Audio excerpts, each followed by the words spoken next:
It's 8:22. It's Tuesday evening. It's time for Ought to Know's Better podcast.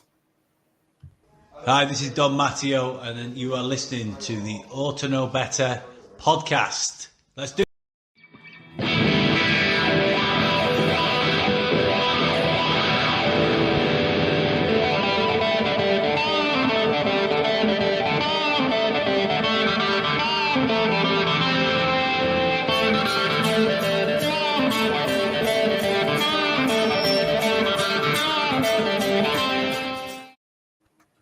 Good evening. It's just gone 23 minutes past 8 on Tuesday, the 15th of February 2022. I hope you're all well. We're a little bit under strength at the moment. We are missing two key members, but at the moment it's me, Stats, and Jay. Good evening, Jay. Evening, mate. Feels very Leeds United, this, doesn't it, with half the team missing? Yeah, it's like the injury squad, and we're back again. Also, we didn't do last week, so we've got a lot to talk about. Two games that have taken place since we started the podcast.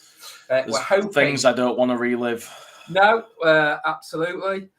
I've just had a text message off NHS saying you've been accepted for a COVID pass. Okay. Right, that. Anyway, that's that. Fair enough. It's 25 past 8. It's Tuesday night, and it's been a week.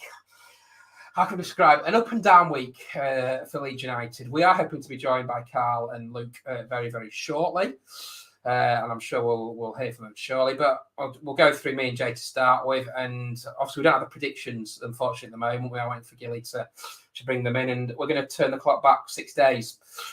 Leeds returned to league action after a break of 18 days after the defeat against Newcastle United. They were a fresh round to go in what can be described as a thriller away at Villa Park, the evening Brendan's Ghost. Hope all is well. We'll start with that one, Joe. I'll do it in chronological order. Thoughts on the Villa game? I know you were there at Villa Park last Wednesday. I was, yeah. Because I'm me, I set off walking down from the car, and I got halfway to the ground, realised I'd left my ticket in the glove box, had to run back, and then I managed to get into the game right as the ball hit the back of the net and everyone went berserk, and I almost got sort of carried over the bloody advertising banners at the front. But it were a good start, do you know what I mean? I'd not seen the goal or anything, but I still jumped around like an absolute nutcase. I was just happy that we'd scored regardless. And I think that they're the best away games to start with, basically. You're jumping, you have no idea what's going on. You've got 1 million people.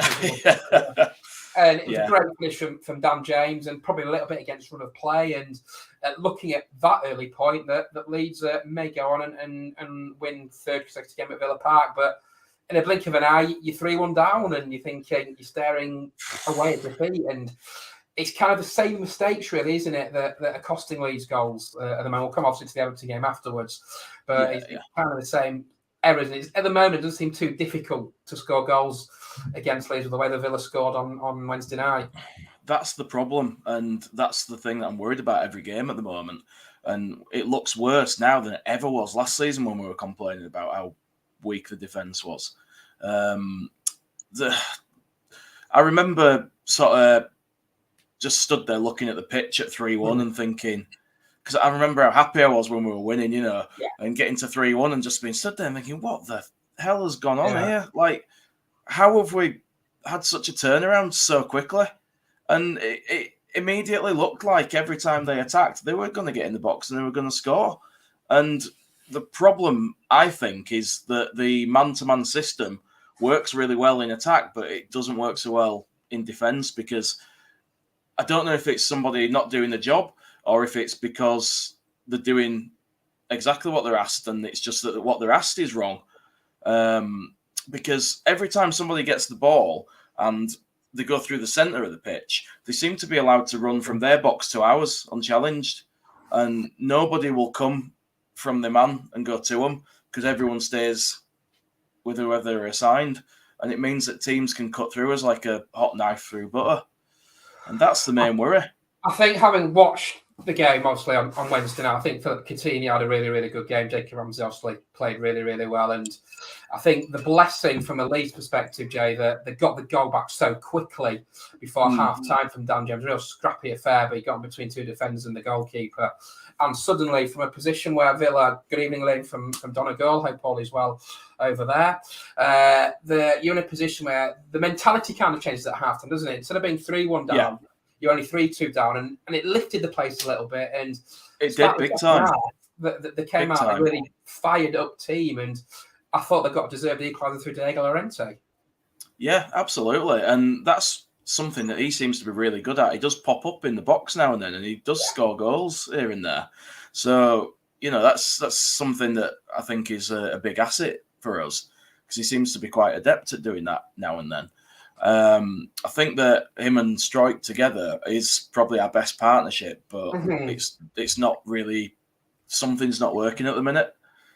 I mean, as you say, getting the goal when we did completely changed the feeling in the stand, at least. I know that. Obviously, going in at half time, 1 goal down when you were 2 goals down, that feels like you're back on the up rather than shit, we're going to get battered here. Yeah. So I think that were a big thing for us. That it would have been a different game if we'd not got that goal. I don't know what you think. Yeah, I think you sat there at 3-1 thinking this could get messy. Because there's a stat that Leeds conceded the second most amount of goals in the Premier League after Norwich City. And the goal from Dan James just gave Leeds a little bit of hope going into half-time. And also, I'm guessing it changes Marcelo's team talk at the interval. Yeah. You're only 1 goal down, and if you can get Villa and the set pieces were put in, and also Llorente got on the end of one and made it 3-3. And I have to say, 2 real big positives, not only with Dan James, but performance of Rodrigo at Villa Park. Flew had his best game in a league, handing all 3 goals. And I think the character that was shown, because a lot of teams, when you 3-1 down, can just buckle. We've seen it in league teams in the past and what have you. And the poor performance in the second half to sort of cling on to. And I thought, when it went 3-3, I actually thought Leeds were going to be the only team to go on and win it. Yeah, I mean, I thought that too. And then when they went down to 10 men as well, near the end, I thought, oh, come on now, this is it. It's, it's written in the stars, this. But we just didn't seem to be able to make the extra man count. And here he is. Hey, how's it going? Are you all working now, Carl? I don't fucking think so, but anyway. Well, we can see you and we can hear you. I'm just start, I guess. We're just chatting about the Villa game at the moment. I'm just going to carry on where I was, and we'll come to you in a minute. No worries. But yeah, I mean, I thought once we got to that point, we were going to go and win that game. It didn't look like anyone else was going to win it at that point. It had to be us. We were all over them. They were down to 10 men. And then you're thinking, get Joffrey on, come on. You see bloody Roberts stand up. And you're just thinking, oh, Jesus Christ. And I feel terrible to a degree saying it, because he gets hammered, the lad, and it can't be good for him. But people react to performances, and it doesn't matter how good a lad you are, or how much effort you're putting in. If people are getting frustrated, you're gonna know about it. And you're right there, Cal. He has, yeah. People want Joffrey. People want to see him get a chance. People, I think, are worried that he's going to go down the same route as Drama and Somerville and be like, our main striker's out. You don't use Rodrigo there, so why am I not getting a game? I mean, we've talked about this, and we know why. It's because he likes the way Dan James presses, chases down the keeper, and that kind of thing. And you know what? If he were as good a finisher as like Bamford or someone along those lines, he'd be phenomenal up front with James. And he has shown like flashes of real ability there now. And now that he's settling into it a bit, I still think that he's going to miss a lot of chances, because you don't just become a natural number 9 overnight. And if we're going to persevere with it, we're going to have to accept that. But I think it we're like a bit of a kick in the balls, seeing Roberts get up to come on when you wanted to win the game, because you just don't believe he's going to do that for you at the moment. I think obviously the Tyler Roberts, Joe Gardner stuff's been done, hasn't it? It has. It's going to get mentioned every game though if he keeps playing them. Also, isn't it? It'll be interesting come 1:00 on Sunday to see Obviously, I expect them both to be on the bench. I think it'll be a similar team to the one that finished at Everton. Carl, I don't know, were you at Villa Park on Wednesday night? I was, yeah. He goes everywhere, this guy. He does. What did you make of it? Was it a case of 2 points dropped or 1 point gained in the end? I think when we conceded the 3 goals in the first half, I thought I'd take a draw after we got the second one just before half time. I was like, I'd take a draw because they were looking very into it. Because they had the impetus from the 3 goals, like, that's going to give any team a boost. Like, and I genuinely, I thought we played well enough to get 3 points, especially when they went down to 10 men. But to take a point away when I don't think many people gave us a chance, when you see the likes of Coutinho playing for Villa now, you know what I mean? And the run we were on as well. Like, yeah, he was unbelievable. Like, and I just want to say something about you were on about Dan James and his finishing there, right? His finish was on par with Coutinho's. Now, in that moment, of course, but I don't think he gets enough credit for the finish because of how wide he was and how close to the post he put it. Like, everyone raved about Coutinho's finish, but Dan James did the same 6 minutes into the game. And he doesn't get the praise that Coutinho gets. I understand Coutinho obviously has the reputation of being a world-class player, and he's been on the top stage for a very long time. And Dan James, let's be honest, hasn't. Yeah. And I think, like you were saying, his finishing does leave a lot to be desired. But we see what he has in his locker. He hit the crossbar a few minutes later, he did, and it was an absolutely thunderous effort. Like, it's like any player, to be fair. It takes time to adapt to a certain position and a certain way of playing, and he is getting into it. I know it's taken nearly the goods of half a season, but we have to look at it in a positive light because of the situation that we find ourselves in with injuries, Oh, 100%. I think we're getting more out of him than Scum ever did. Oh, absolutely. Yeah. Absolutely. Like, they've lost that impetus of the closing down in really quick time in Dan James, or whenever they cleared the ball long. They don't have that player now. Like, we have that player now, but we're utilising them to a lot more effect than I feel Scum are at the moment. Yeah, definitely. Bremner's got a fair point. They can see the woodwork. Must be a record. I know Rob had on Saturday. Oh yeah. Don't get me wrong, Bremner's close, man. Like, I'm sick of seeing it as well. I'd rather they rip the net, but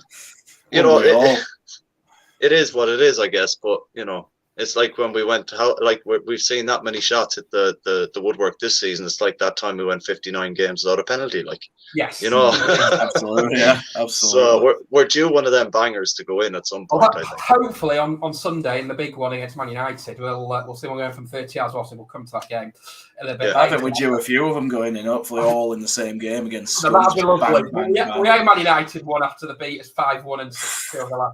Don't we just for this season? But as I said, we'll come to the Man U game shortly. From Aston Villa, we travelled to Merseyside to Goodison Park in good heart. Did we? I don't remember anything about that. You kind of felt once Stuart Dallas went off injured early on, I think after 9 minutes, and I put this in the match report. It wasn't our day, and it just felt like Frank Lampard had Everton fired up, and it pains me to say it, but they deserve the victory. Yeah, can't argue with that. We were very lackluster on Saturday. I don't think anyone could have come away with that from that game with their head held too high. Like, I saw some figures today. Jack Harrison lost the ball 27 times in that game in 90 minutes. Like, that's an obscene amount of times to lose the ball for any standard of football. Like, it sure is. And that just kind of puts into perspective how I felt personally. In my opinion, it was a very, very, very poor performance considering what we produced on Wednesday night. Now, I've an Everton mate back home who messaged me going, "Did you run the legs out of yourselves against Villa?" I don't think we did. I think they pressed us high. They didn't play from the back. Like all this chat about Frank Lampard playing. Pickford took it long 9 times out of 10. And they pressed us very high up the pitch. And that was how they got the breaks there. You could see those pictures then online of the massive hole in our midfield because their back four only pushed up to just on the edge of the halfway line, their halfway line. Or the edge of the circle. That's how far they pushed. And then there was that massive hole because they were putting it long and they were winning the second balls like that. And we weren't prepared for that at all. We were prepared for the usual Frank Lampard trying to play it out from the back, and it didn't work for us. Like, no, you're right, and I'm starting to wonder if there's a massive sinkhole under the centre circle at Elland Road because nobody wants to get in it. You know what I mean? They're all scared of it.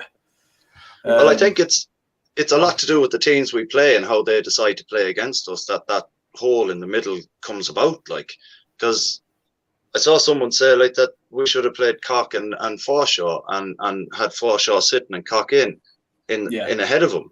But then you're losing an element in attack with taking Click out. So it swings and roundabouts at the moment. Ahead of Forshaw. Yeah. But at the moment, until we have the players back that are best in those positions, we have to try and do what we can. And I just, there's a lot of criticism, but it's on Saturday night, a lot of the criticism is deserved, but we have to kind of just get the heads out of our arses and go again Saturday or Sunday rather. Definitely. Do you think the criticism is a little bit OTT? So I've seen people calling for Bielsa's head and this player and that player. And I think there's got to be a bit of a realisation. We're in the second season in the Premier League. It was going to be difficult. We massively overachieved by finishing 9th last year. And he's not had his first team squad on the pitch all season. And you're going to get games like that in the season, unfortunately. And it happened to us on Saturday. And I just think sometimes you need to take a step back because, in my opinion, fans are so quick to say, let's get rid of the manager. But when you then ask them, who do you want to take over? They've no response. That's it, yeah. When you sack a manager, you've got to have a plan B. You've got a contingency plan. Yeah, I am absolutely certain the club will know what they're doing come the summer if Bielsa isn't here, and that's a story in another entity for another podcast. But I sometimes feel, and reading social media, that some of the comments just blow my mind a little bit. And about Bielsa, we won't be in the Premier League. We want to finish 9th. We want to have got the players we've got into the club. And I think sometimes, and I tend to take a step back from Twitter if Leeds get beat because it can be a minefield. And it can boggle the brain. You can get bogged down in arguments. And look, everyone's got a right to opinion and no one's right, no one's wrong. I just feel sometimes, coming from a manager, you've got beat. If you did that, you end up going through 10 managers a season. Of course you would. And you don't get players like Rafinha if you've got bloody Paul Heckingbottom in charge, do you? Or Steve Evans. Yeah. Players have to respect the guy who's in charge. They're not going to come if they don't believe in him. So, people saying, get rid of him, blah, blah, blah. You have to question how long they've been watching football, let alone Leeds. I mean, don't get me wrong. We talk on here all the time about things that we don't agree with what he's done. There are things that frustrate the hell out of all of us. The persistence with Roberts, the persistence with square pegs in round holes. But there were a time when we were all crying for him to get rid of Bamford. Exactly. There's always a reason why he's doing stuff, even if we can't always see it. It doesn't always work, but there's a reason for it. There is a reason for it. It's like going back to when Bielsa first came in. Everyone wanted Phillips out to keep Vieira. People were selling to bloody Preston for 250 grand or something, didn't they? Yeah, well, don't get me wrong. I'm not saying that, I'd have said either or whatever. I can't remember if I did or not. But, that's, as a football fan, you think you know what's best until the manager totally proves you wrong, and... Yeah.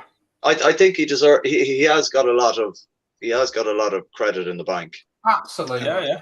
And there's enough credit there for me that if we went down, he stays. And he brings us back. Yeah. I'd be annoyed. I'd be upset. I mean, I'd be heartbroken. But I don't see anyone else coming in and doing any better with that squad of players. I just don't. That's the thing. It's taken players to new levels. That you're right. So when Bielsa joined in June, July 2018, no one would have imagined 3 years later Calvin Phillips would be playing the European Championship for England. That's how good England's player of the year. And you're going to lose the season. I wouldn't have cared if Calvin had left when at that Bielsa time, had first come, because I thought it hadn't worked for the lad. Leeds lad loves the club, but it hadn't worked for him. And then look at him. I mean, look how wrong I would have been. Yeah. Now now when the day comes that he does leave, I'm going to have to go sit on my own in a dark room for about 2 weeks, rocking back and forth. Yeah. I don't see a future without him. I can't go. And I think, to me, we're going to lose games. We knew this year was going to be difficult. We've got the added incentive of having the fans back in the ground, which can work both ways. And we always knew second season in the Premier League is genuinely tough, because I don't like using the term found out, but people are a bit more experienced playing against your sides. And the aim, in my opinion, and I say this to a lot of people, is to stay in the league this year. We finished 9th. Okay, finished 17th. Okay, we've gone back in terms of progression, but in my way we haven't, because that second season to me is always the hardest season. And if we stay up this season, you can then build an infrastructure and go from there. For me. And that's what drives me mad, seeing Bielsa out.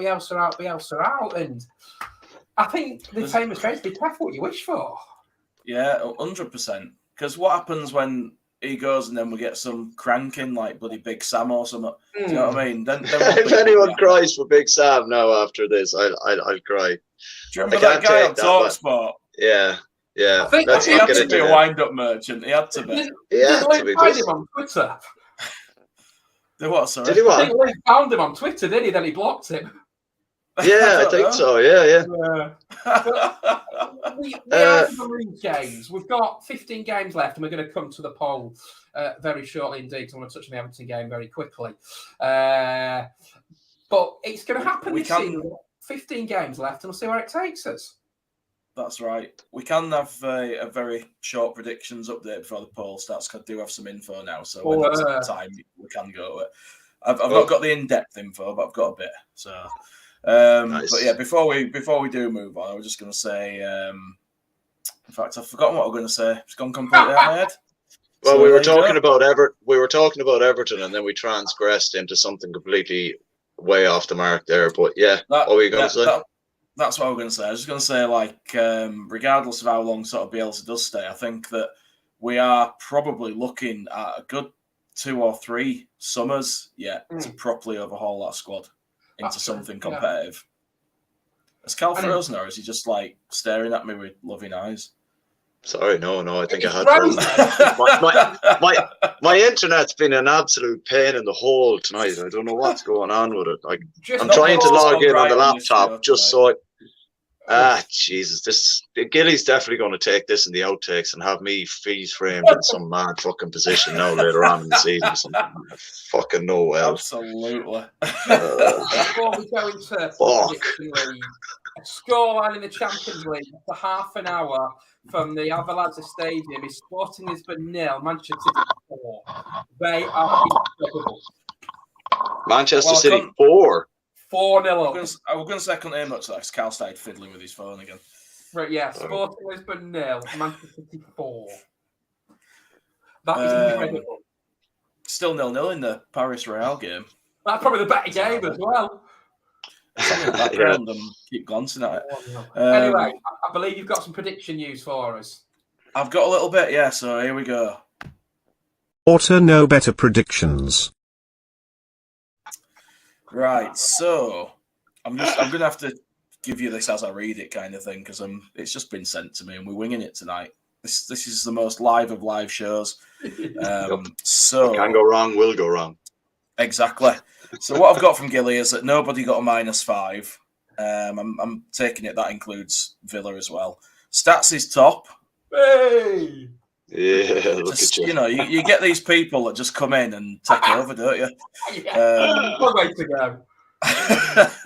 It's followed by Luke, a point behind, who would have probably give you some stick, but he's not here. Then we've got Gilly. I was going to read myself, thanks. He's written then me.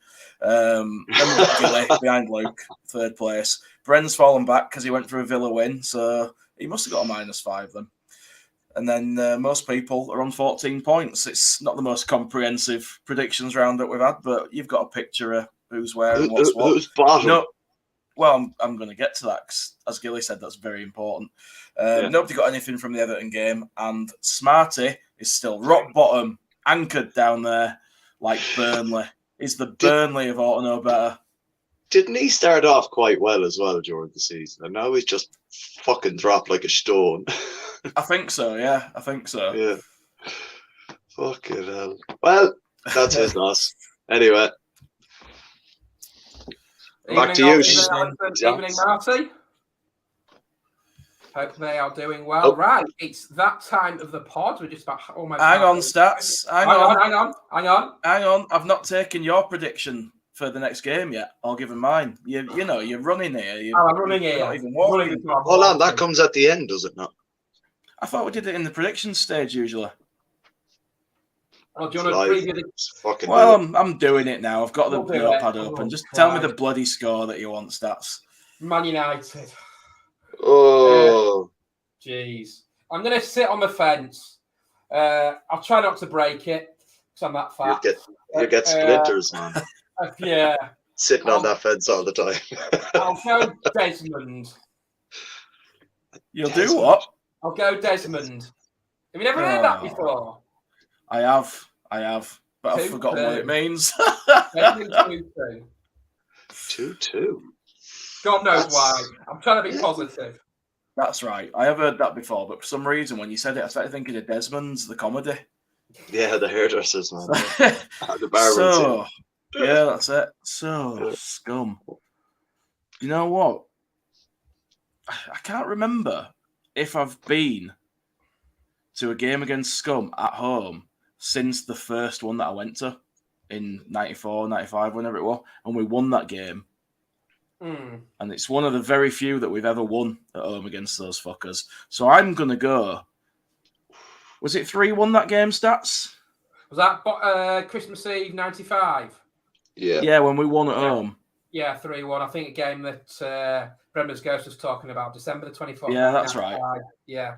So I'm going to go over 3-1 Leeds. Fuck it. I'm just, even after what I've just seen against Everton, what we saw against Everton, I refuse to believe we can play like that again. I refuse to believe it.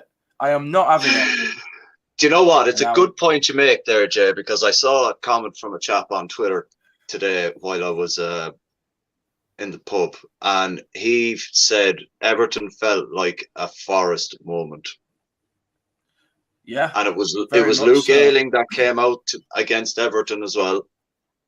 After that shambles, let's be honest, and it was Luke Ayling that came out and had the word with with Sky or BT, whoever it was, and I can see your man's point there. Fair play to him that it could be that Forest moment. It could be. It could be 4 or 5 wins on the trot. We have seen Liverpool and Spurs. Well, we have seen this team respond when they've hit rock bottom like that before under Bielsa. Yeah. We have seen it. We've seen it in the Championship and we've seen it in the Premiership. Mm-hmm. So let's try and be positive. After all, Junior Firpo's back. Oh well, we have a left back. We have an actual left back. Yeah. Who's actually starting to come who's starting to actually grow into the team a little bit. Before obviously, Bielsa will put Strike there and move Cock back into defence and do all kinds of magic. But let's just hope for best. All right at left back, so it's not the worst thing. Like, you know what I mean? It was, to be fair. I'm just my only worry. In fact, I'll leave that till we preview the game properly. Yeah, I won't go into that yet. All right, fair enough. But you're going to give us a prediction, aren't you, Carl? No, not after Newcastle. No, I said 3-1 to us against Newcastle, and that just nailed home my superstition that I will never predict ever again. And the boys can call me whatever they want, but I ain't doing it, man. To be fair, not against these assholes. There is a large portion of the fan base that called for your head after that, Carl, so it's probably for the best.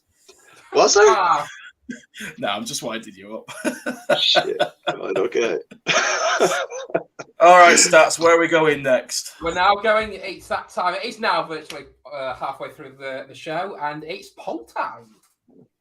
Right then. Twitter poll results. Now, seeing as Luke was meant to be doing this and he's not here, who do you want to nominate, Stats? Do you want me to do it, or do you want to do it? I can't look at it because I'm using my phone now. Yeah, I've got it here. I'm just bringing it up. I know what one. I've just forgot what all the options were, and I want to read them out for the listeners. Because I like to be thorough, you know. Right then, let's do this shit. So, as you guys know, each week we always ask the listeners and viewers to vote on a poll to be the main topic of conversation. I mean, normally we don't have 30 minutes of chatting rubbish about stuff before it. We get to it a bit quicker, but we give you guys what you want. So here we go. Sometimes Smarty goes mad and says what he wants anyway, but you know, we respect democracy, us guys who are here tonight. So we're here for you. So what we had, we had our usual 4 options. We had if Roberts is the answer, what is the question? We had which games are our points coming from for the rest of the season? Thirdly was, are we seeing the best of Rodrigo? And finally, Raf, has Eddie's head turned or is he out of form? So they were pretty good questions, to be fair, this week. The winner with a mighty 34% there was Batten Down the Hatches, which was which games are our points coming from. So I'll go to you first, Stats. Where do you think we're going to pick points up now? It's an interesting one because out of adversity, the way I see things, I'm quite a positive person, that if things go wrong, you've always got an opportunity to kind of bounce back. And we've got a tough run of fixtures coming up against Man United, Liverpool and Tottenham. But after that, you've got a fixture away at Leicester, who are a bit iffy, a bit out of form. Then you've possibly got the 2 biggest games of the season before the international break at the end of March. You've got Norwich City, Ellen Road, and Wolverhampton Wanderers away at Molyneux. It was having a great season under Bruno Lage. He's turned the season really right round. But we've got, 6 games there coming up before the end of March into the final international break of the season. And I think it's key that we come out with at least 7 points from these 6 games, which will put us on 30 points. That's bold. By the time we come to Southampton. And you've got to be positive in these situations. And you never know what we're going to get to Man United. We might come out and play them off the park for all we know. They're not great at Man United. They're not in form, because I know we're not been in the best of forms and we've had 2 bad defeats out of the last 3. But these are the kind of games that I always say as a player, you earn the right to be in the Premier League. Starting against your nearest rivals, Manchester United, the whole history that goes with the whole Battle of the Rose as well, the Rose and what have you. And it's a game that everyone will be up for on Sunday. And I don't think that's great. And if anybody wants to be a hero, this is the opportunity to do it. That's the game. Absolutely. What do you think, Carl?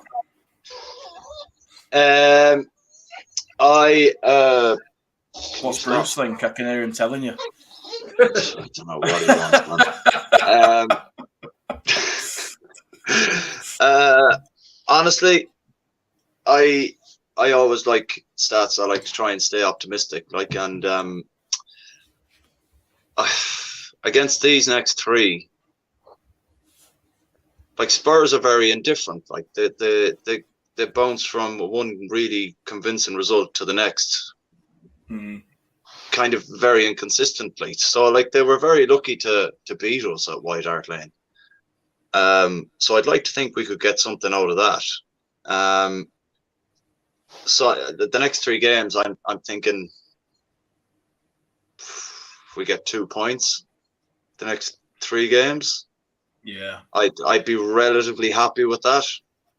As long as the one we don't get anything from isn't a spanking. Then I 2 points I'll take from that, but the following games, then we've really got to pick up points. Really got to pick them up. I think against the likes of Norwich at home, I think that's one we need to try and win a little bit convincingly going into the next few games. I think if we can get a bit of bounce back ability at some point over the next couple of games. I think it'll stand us in good stead. Like I thought when we got to 19 points, when we were struggling for a while, and I felt psychologically getting to 19 points for us was immense. And then getting the next draw, and then getting to 20, 22 points and 23. Now but it's getting to 30, isn't it? Now the aim should be to get to 30, and I think once we get there, and the teams I think the bottom 3, 4 are going to be the same bottom 3 or 4 come the end of the season. I don't think it's going to need 42 points. No, that's my next question. They're saying his season's finishing on 42. People listening. I think I can see us finishing on 42, but I don't think it's going to need 42 to be safe. I think potentially about 36 to 38 points will keep us up. It's weird. It's like there's a battle to be the shittest team this year. It is very weird, isn't it? Like there's a lot of teams vying for that. Yeah. And it's what it is as well is like everybody keeps like picking up the odd result. So nobody gets really cut adrift this year. Yeah. Just when you think people pulling away, then the teams below will get a couple of results, and teams above them will fall again, and it's really strange. And I think it will come down essentially to the results these teams at the bottom get against each other. Yeah, very much. And I really do. Think in a way, our games against Norwich in March, I think Watford in April are going to be key. Even Southampton in April, Ellen Road are going to be absolutely key. And I agree with that from Alisson and Martial. And look, everyone else who's running the bottom 3. I think 35 points will be enough, and that's probably 4 wins. I think it's just getting that next win on the board, and then you feel a little bit more comfortable. I think that Newcastle game is so frustrating. So if you won that game, you'd be on 26 points already and be in a reasonable position, but it wasn't to be. But these are the games now that you relish, aren't they? The Man U's, the Liverpool's, the Tottenham games. Yeah. That's why we want to be in this league. Absolutely. There's no bigger game than Man United. I don't know. We all know about the history of it all, going back up way before our time in the 70s and what have you. Luke, so I'm supposed to get the play. Yeah, I agree with that. And that's what we've said, isn't it, from Luke there, that Bielsa hasn't really had his first full team out all season. He's been estimated by injuries one way or another. And you get one player back and the player gets injured. Obviously, we're doing this now. We don't know the likes of Stuart Dallas if he's going to be fit for Man United game. We've played literally every game in the league under Bielsa since 18-19, since the start of that season. I'm positive. I'm positive that, we had a bad result the weekend. It happens to all teams. I think it's a case now of batting down the hatches, as the Twitter poll says, and let's go for it. We've got 15 games left. We need probably 5 wins. Or 4 wins. That feels like a big ask right now. It does, but once you get one, and this seems to follow with this team, you get a little bit of confidence. And we saw that, in the Championship under Bielsa, we won promotion there. We had that Nottingham Forest Nadir moment when Luke Haley was that wonderful into the LUTV, and it just changed the whole ethos of the season. We then drew to Brighton and won the next 5, and of course COVID took place. Still see the kids bit. I hope so. It's the one game that you actually want to win. I love it. Yeah, but I'm positive. I might be eating my words. I made a prediction against Everton on Twitter that I thought would win on Saturday. Got that completely wrong. I had to eat humble pie. But these are the games that I love as a supporter. Man United, the games you look at when the fixtures first come out in the summer. Liverpool away over Christmas. Tottenham at home, beat Tottenham at home last season. I've seen them against Wolves and against Southampton the last 2 games. They were dreadful. Why not? Let's get some points on the board. Everton have not won a league game for ages, have they? So. We never. Yeah. But to go back to a point that I am. You just that stat wrecks my fucking head, because another stat came up today where it was like Ronaldo hasn't scored in 6 consecutive games, and some dude just put up, "Where Leeds United," and I was like, "Oh, dude, please." My biggest worry with that game is that he plays, because he'll score a hat-trick against our defence at the moment. I hope someone just breaks him in half, like that Batty did in 02, 03. I think Batty absolutely put him in the fucking air, and that was lovely. So someone needs to do that fairly lively tomorrow on Sunday. and just Well, be Well, done. let's hope so. Let's hope so. I hope we've got people in our midfield like, as Don Matteo said to us when we spoke with him, he used to just turn to Batty and Batty would say, "You having issues?" He'd say, "Oh yeah, could you go sort so and so out?" And he'd be like, "Right, gonna smash him," and he'd go sort him out, do him, leave him alone. Man. That's what we need in this team. Yeah. But like to go back to just a point quickly, Stas, that you made earlier, where you were saying that one player comes out back after injury and another goes out. Our first 10 games, I think you mentioned on the pod stats, we only played the same back two twice. Correct. In our first 10 games. So to say we're in this position now and we're like, we need to pick up points, and we're probably in a worse off position now without our main striker than we have been all season. Like, the fact that we are not at the bottom of the league when we don't have any like really cemented partnerships in any part of the pitch because of the injuries and the rotation is a miracle. Yeah. And any other manager, we're bottom. Yeah. Correct. Again, it shows you what Bielsa has achieved, and people asking for him to be gone, they want their heads tested. Yeah, like exactly. I said before. It could be a lot worse. And at the moment, we're ahead of the water. We've got a big week coming up with Man U, Liverpool, and Tottenham. And let's see where we are going into the Leicester game, and then going into the Norwich game, and then Wolves. So we've got 6 big games coming up between now and the final international break of the season. And then you've got 9 games left, and you come into sort of the business end of the season.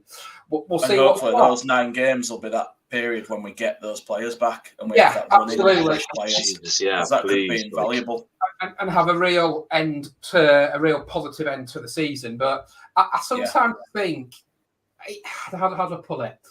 People love to revel in Leeds United's dismay, if that makes sense. Demise.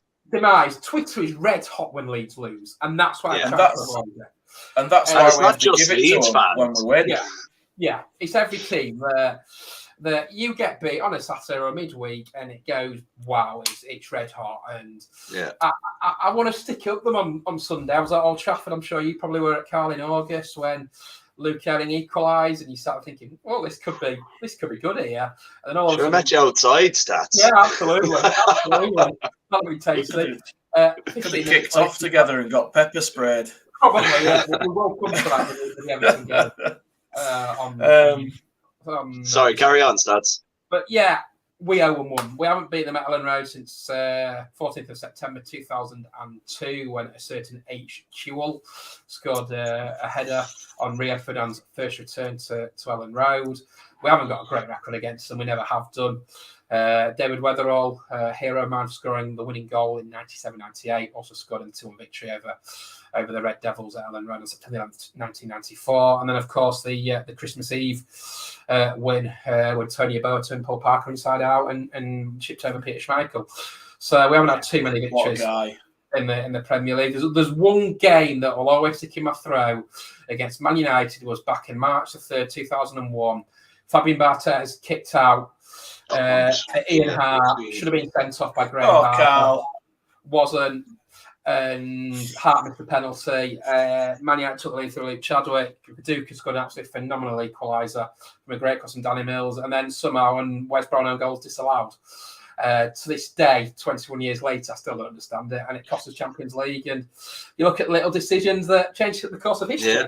So, do you know what's nuts, man? Like that, I remember watching that game. I was painting a house back home for a friend of mine, and we took a break. I took a break and left and went to the pub and watched the match.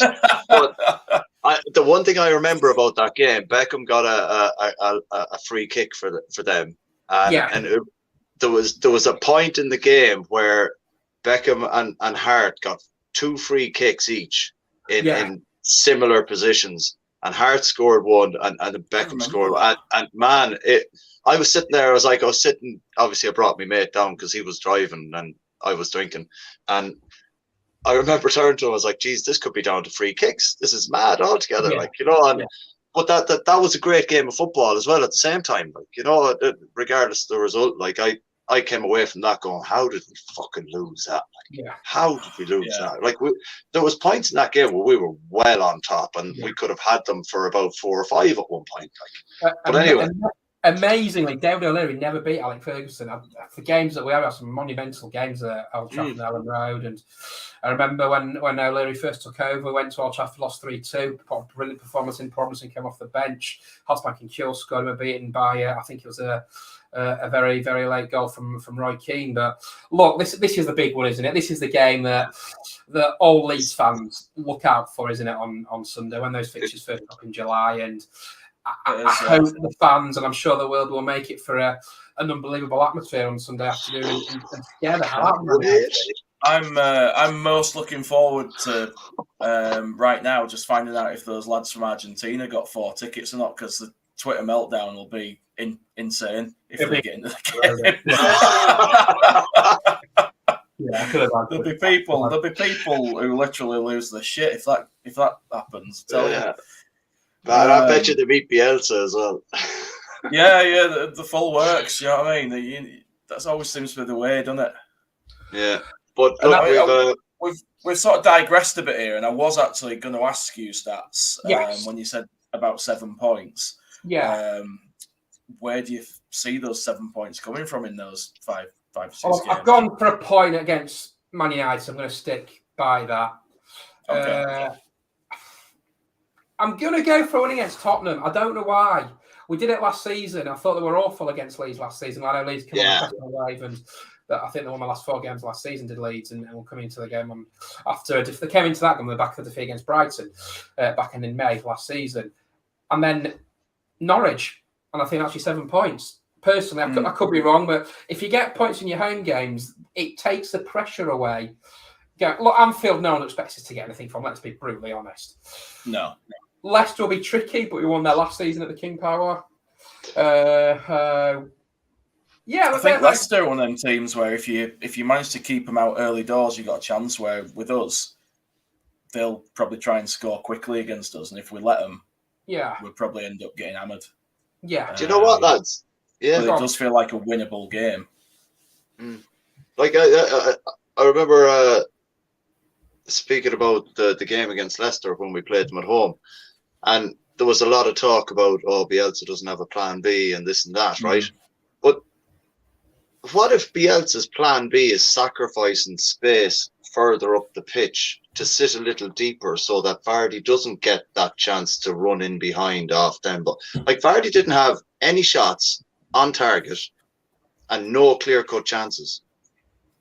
But maybe maybe his plan B is sacrificing that little bit up the pitch to sit a little bit deeper. Plan B doesn't have to be a total overhaul of a system. It can be something as simple as, let's just sit back maybe 5-10 yards more in different areas. And that could be, to me, that was a perfect plan B against Leicester. And I think if we can execute that the same way away, because we're not going to have players back I don't think we'll have players back for Leicester. I don't. So if we can execute that the same way and not give Vardy or Tielemans or Barnes that space in behind, then why not? Why isn't that a plan B? I think it's totally absolutely. And I think that's a valid point. That was one of our best away performances going to the King Power back in January, and we weren't in great form at that time. I think we'd lost the last 3, including the Crawley game, Brighton and Tottenham, if memory serves me right. And we put a brilliant 1-0 down early on, and Stuart Dallas was fantastic that day, and Bamford got his goal as well. So I think there's reasons to hope that, look, everyone seems to think, and I got into a bit of I won't say Twitter spat, but someone came back to me and said, I'm still feeling very positive. Someone said it's all over. And I retorted, and I probably shouldn't have retorted. There's 17 games left. That was on before the Villa game. There's 15 games left. It's not over. What, they're throwing towel in? Exactly. Some people are losing their fucking minds. Man, there's Norwich fans who still think they can stay up. What are we doing? Exactly. We're all doomed. If we were with 12 games to go or 15 games to go, whatever it is, I'd be saying I would be in a very difficult position. How many points we're clear of relegation at the moment? We're not in the relegation zone. We've got games in hand. And okay, we've got tricky games in hand. I get that, but there's 15 games left. There's 45 points left to play for, and until the fat lady sings, and I'm not started singing yet.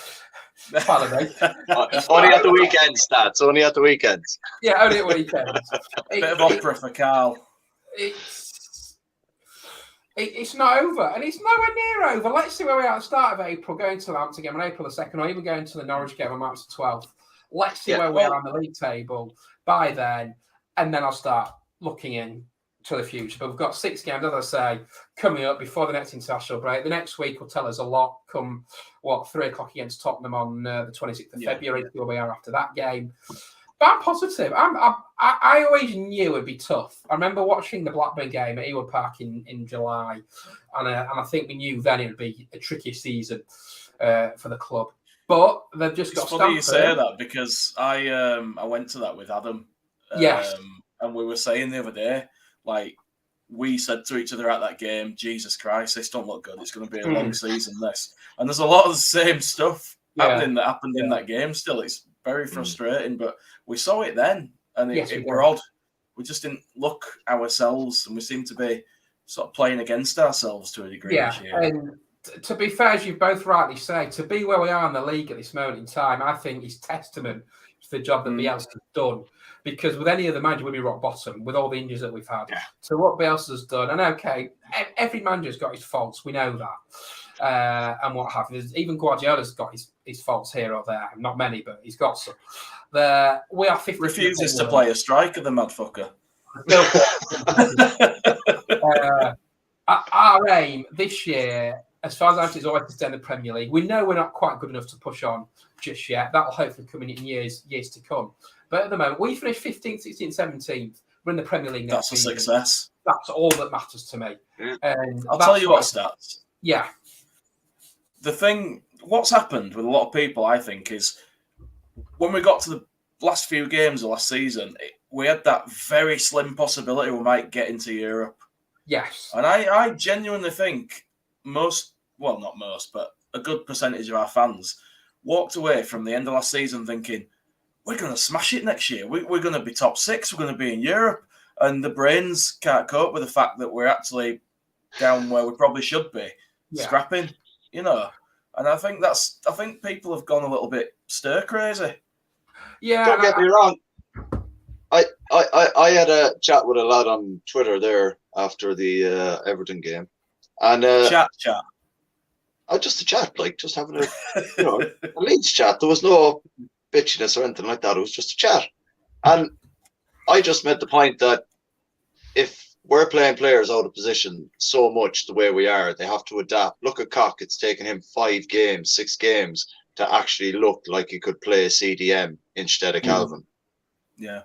And James is the same. He's had 4 games now up front, 5 games, and he's scored 1, he's assisted 1, he's done this, and he's done quite well. So it's like we're in pre-season a little bit, where we've got these group of players and we're waiting for signings, and the signings are the injured players that are coming back, and it's just weird, But I just said it's difficult to do what Bielsa's doing with the squad he has, and I don't think if we didn't have Bielsa at the moment, like we were saying, we'd be bottom of the table, but we wouldn't even be answering the poll question going, where's our next few wins coming from?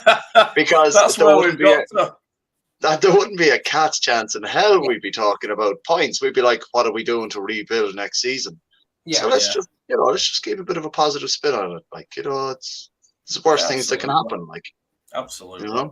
And just because I never told you what I thought about wins and points and that, I'm just going to throw it in there. Okay. If you must. I am hoping that we'll get something against Scum, but I've got a feeling we probably won't. For some reason, I've got a draw against Liverpool in my brain, and I don't know why. It's just a feeling I've got. I hope we can beat Tottenham because I see that as a winnable game. Again, I think that one will come down to who scores first, because both teams are prone to crumbling under pressure at the moment. Leicester, again, who scores first? A winnable but a difficult game. Norwich, we should be caning them. I don't care. Don't want any of this shit where they turn up and play like prime fucking Barcelona. You know, and then if we can get a couple of those results, I think we've got a pretty decent platform. We'll be on sort of, I don't know how many points I just said, but we'll be pushing 30 at that point. Yes. And then we've got Watford, we've got Southampton, both winnable games, as long as we're not caving in. And if we won both of those, in addition to those results, I think we'd be all right from there, because we'd be on around 35 points from very quick mental arithmetic that I hadn't actually done properly, so no one needs to pull me up on it. And we finish against Brentford. Got to be on it in a second. he's already counting. You know, he's already counting. Like, wow, I'm fucking watching that shit. I'm getting this right. Come on, Brentford Schools, get him out.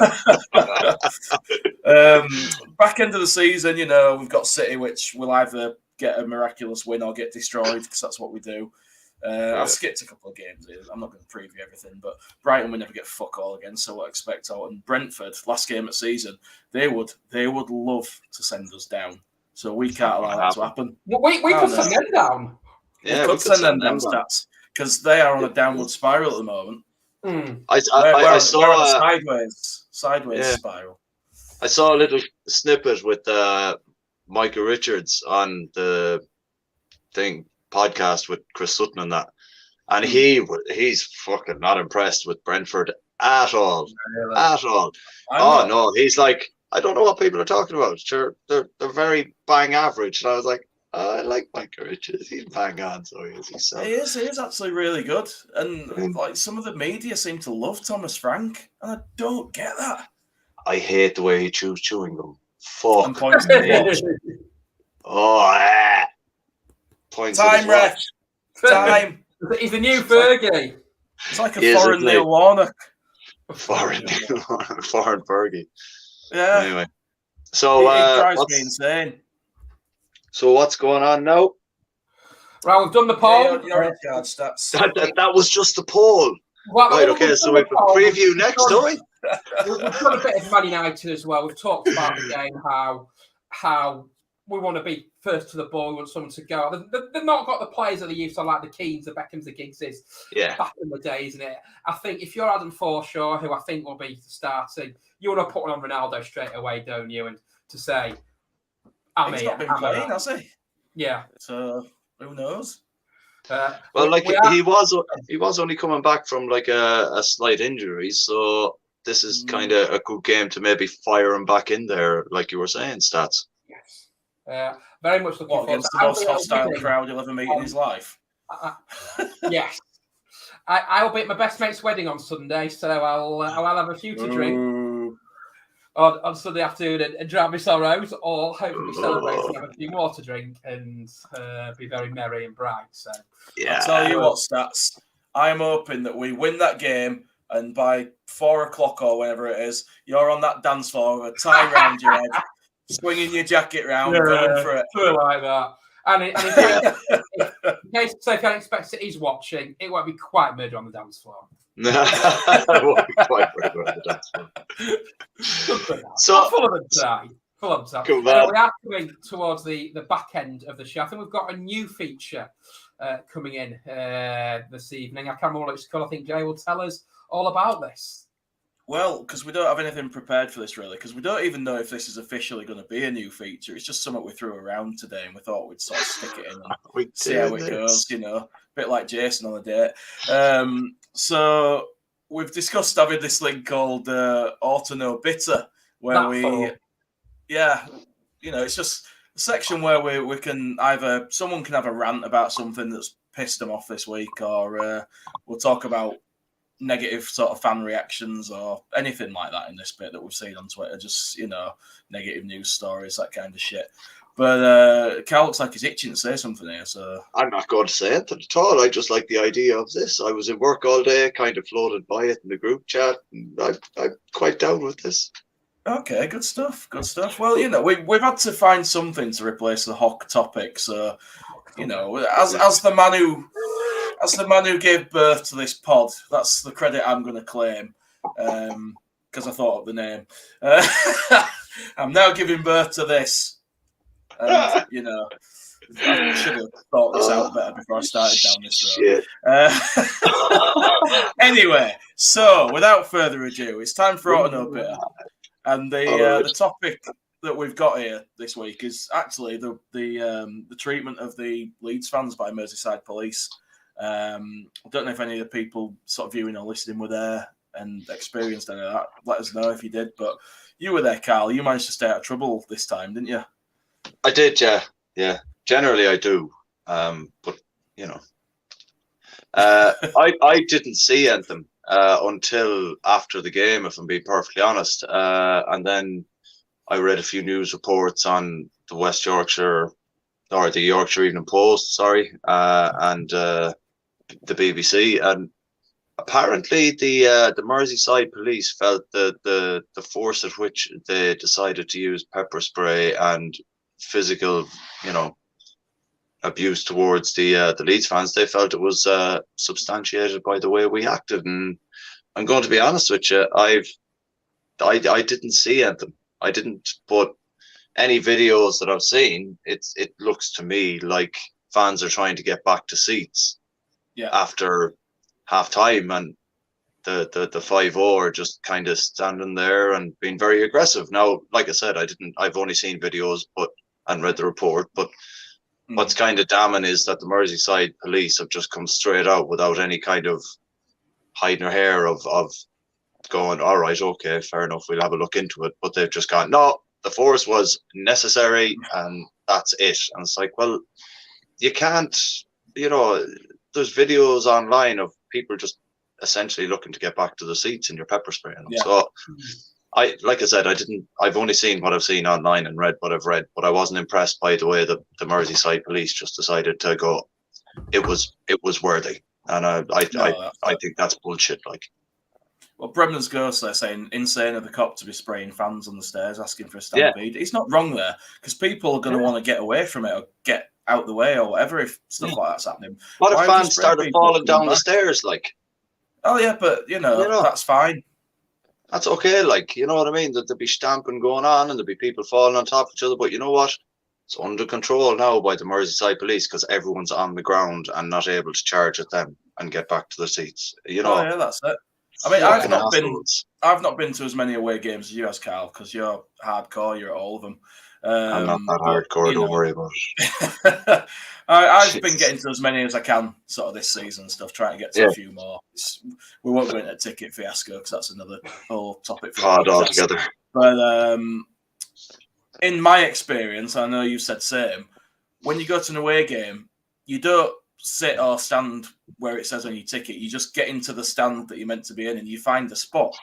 And you get as close to your seat as you can. Like, you try and find it, but you don't put a major effort into it, do you? Because you know more than likely someone's probably there and you're not going to get to it, especially if you get there late or just before kickoff. Yeah, I couldn't give a fuck as long as I can see it.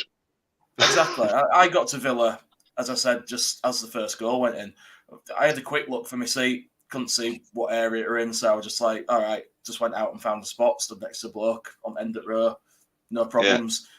When goals got scored, people ran to the front, celebrate, but they come back. There were no trouble. There were no issues. And most people at away games are just trying to find somewhere to stand or sit. Yeah. And police think, oh, there's a crowd and they're all pushing and shoving. No, they're just trying to find somewhere to fit in, mate. You know what I mean? And you don't pepper spray those people. No, if they start, abusing you and trying to swing for you or whatever, then fair enough. You can use some force and, restrain people, whatever.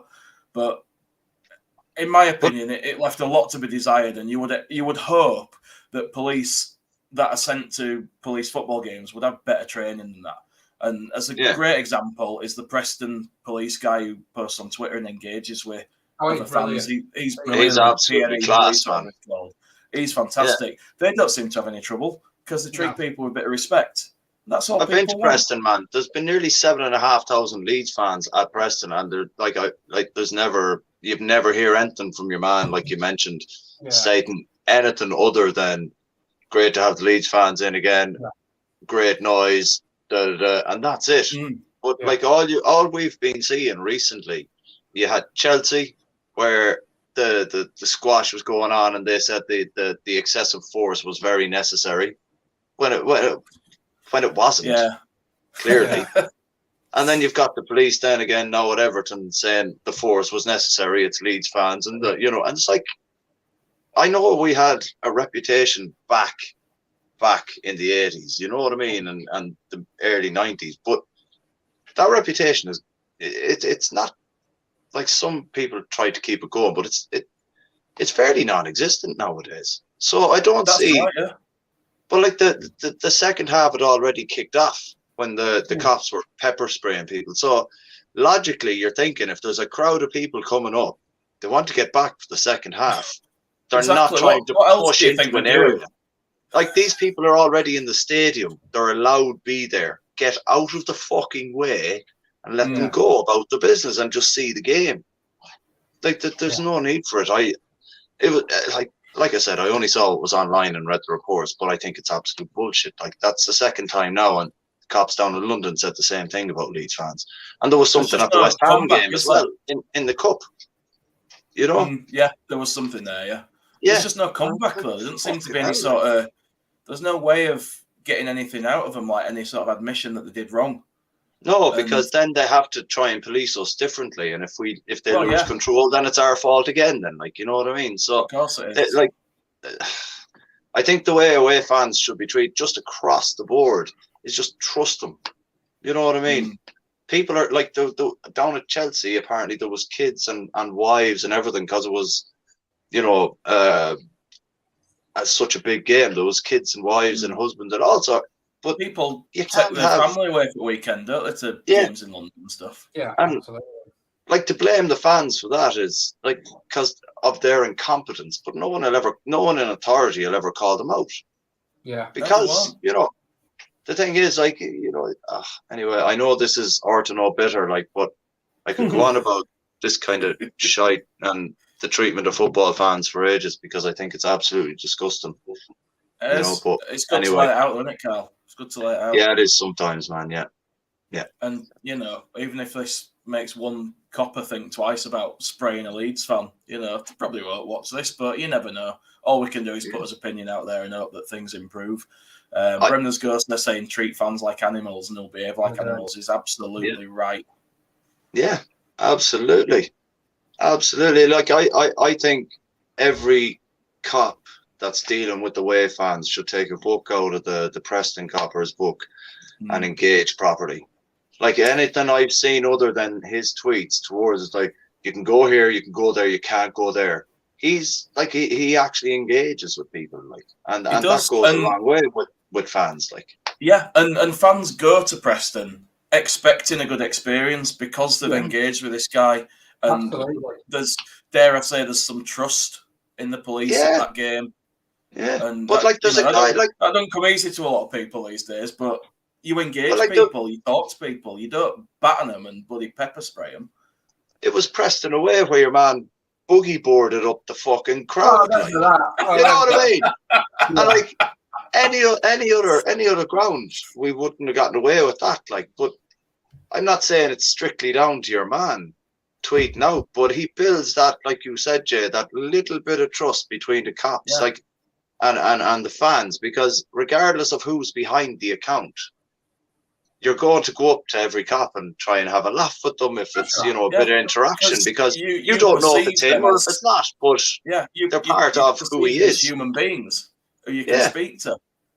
Yeah. And Do you think there's an argument? Sorry, Carl, go on. No. Carry on, man. Sorry. Do you think there's an argument? I know you see the odd one, but do you think there's an argument for away teams to take their own cops with them, who normally police at the home ground, because they're familiar with the fans and they know how to deal with them? I think so. I think it would deter away fans from acting up because the cops are going to recognise them over CCTV trying to point out who's causing trouble. If the cops that are from the home city are there, then if you're getting recognised, because these cops, they're standing on the doors and around the ground the whole time at match days at home, and they know everyone. So it's a great point. I do. Yeah. I think that'd be a good idea. Like, Stats, what do you think about that, man?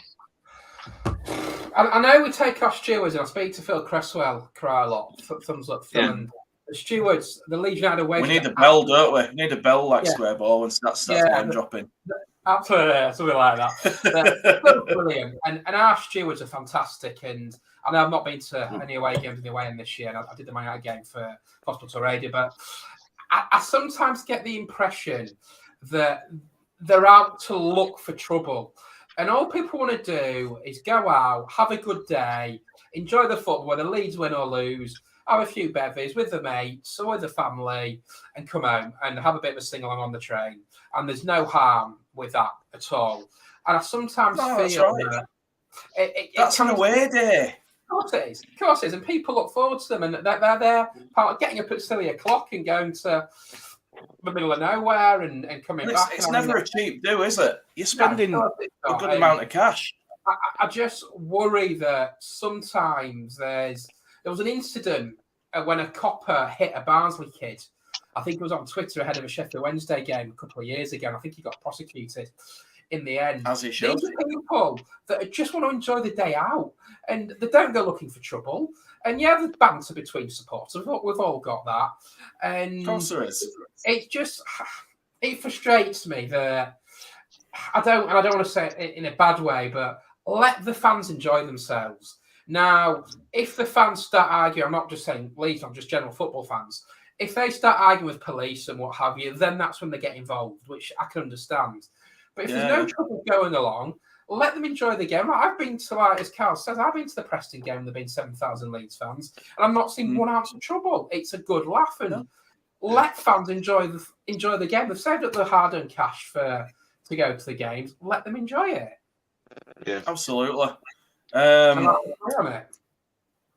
We're probably going to have to wrap it up here, I think, because we've really gone on. I think that's a successful little segment. That I'm enjoying it. I think we might have to. It's only 10 minutes. I'll might have to remember. Before we wrap up, we'll just run through the scores from tonight. Man United have scored at to Brighton, Cristiano Ronaldo. Brighton down to 10 men. Lewis Funk has been sent off a straight red card. In the Championship, Cardiff lead Coventry 2-0. Sheffield United 0, Hull 0, Millwall 2, QPR 0. League 1, Lincoln 0, Donny 0, Burton 3, Bolton 0 is probably the shock of the night. Wigan have just doubled their advantage 2-0. James McClenn, remember him? Back at Wigan lead Crew 2-0. And in League 2, Bristol Rovers lead Sutton 2-0. Hartlepool lead Tranmere by a goal to 0. And it's 3-3 at St James Park between Exeter and Harrogate. And in the Champions League, Lionel Messi just missed a penalty for PSG and to Real Madrid. That's 0-0. And Manchester City. Can't believe that game's 0-0. Absolutely. Man City have cruised through to the quarterfinals. They're final up in Sporting. So there you go. Nice. Just 1 point before we finish. Yes. Mentioned earlier on that some dude put it up on Twitter that Ronaldo hadn't scored in 6 games. Did you just say he scored there against Brighton? I'm absolutely delighted he scored. That's a good point. Yeah, that's a good point. That duck is out of the way now. Go on. The stars are aligning, boys. Oh, fucking hell. I might lose my shit on Sunday. There you go. Go and follow us on Twitter, Auto Knows Better. Go and follow us on YouTube. The links all in there. Jay, it's been brilliant. I think we've winged it for about an hour and 10 minutes this evening. Carl, thank you for coming on. I think we've done a good job here, lads. If you're going to the Man United game, enjoy it. And I think we may be back next Tuesday night previewing and reviewing the Man United game, previewing the trip to Anfield as Leeds look for a first win on the red half of Merseyside since April 2001 on Good Friday. From myself, Stats, it's good night. Oh, Jeff, why didn't you have that I wasn't ready for fucking that. lined up? What a donkey walloper. Absolute donkey.